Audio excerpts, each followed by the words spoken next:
Latar belakang pola pembangunan semesta berencana dalam pidato Bung Karno pada tanggal 17 Agustus 1959 secara garis besar telah menyinggung beberapa hal mengenai Depernas. Bung Karno lebih dahulu mengingatkan kepada orang-orang yang datang dalam pidato pada tanggal 17 Agustus 1945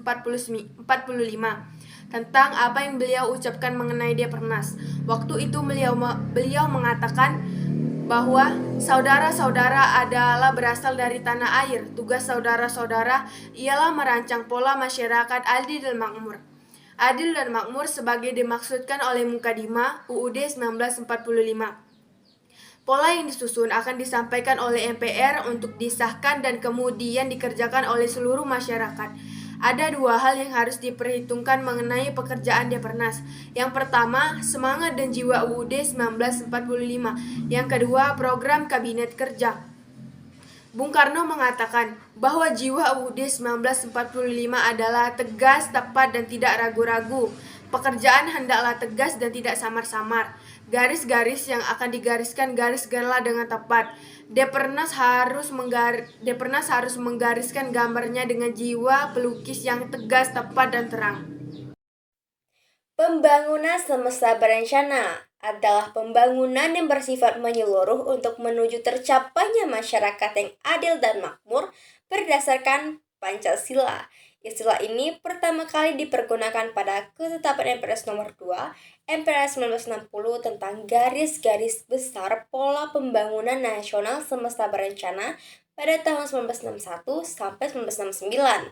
Pola pembangunan semesta berencana adalah pola pembangunan yang menyeluruh di segala aspek kehidupan masyarakat dan terencana sesuai dengan skala prioritas. Dengan demikian, maka pembangunan yang dilakukan akan efektif, tepat sasaran, dan juga produktif.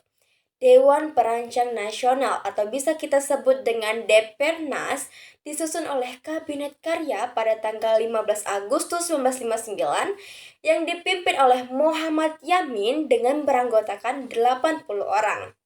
Pada tanggal 17 Agustus 1969, Presiden Soekarno memberikan pedoman kerja bagi Depernas, di mana tugas utamanya adalah memberikan isi kepada proklamasi melalui Grand Strategi, yaitu perencana overall dengan hubungan pembangunan dengan demokrasi terpimpin dan ekonomi terpimpin. Depernas kemudian menyusun program kerjanya berupa pola pembangunan nasional yang bisa disebut dengan pola pembangunan semesta berencana dengan mempertimbangkan faktor pembiayaan dan waktu pelaksanaan pembangunan. Jadi bisa diketahui dari sini bahwa pembangunan semesta berencana merupakan sebuah program yang dibuat oleh Depernas atau Dewan Perancang Nasional. Pembangunan berencana tidak hanya menitik berat pada pembangunan fisik semata, tetapi juga pembangunan mental dan karakter bangsa-bangsa. Pernyataan tersebut memiliki arti bahwa pembangunan merupakan suatu jalan perbaikan kualitas kehidupan masyarakat dan bangsa yang terencana. Dalam sejumlah konsep tentang demokrasi disebut bahwa ada titik temu antara demokrasi dan pembangunan. Keduanya dapat dianggap sebagai satu proses kemanusiaan manusia.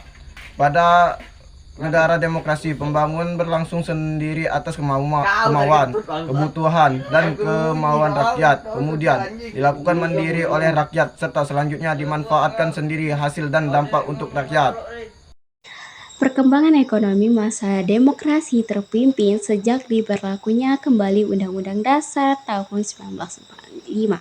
Dimulailah pelaksanaan ekonomi terpimpin sebagai awal berlakunya error daring ekonomi, di mana alat-alat produksi dan distribusi yang vital harus memiliki dan dikuasai oleh negara atau minimal di bawah pengawasan negara.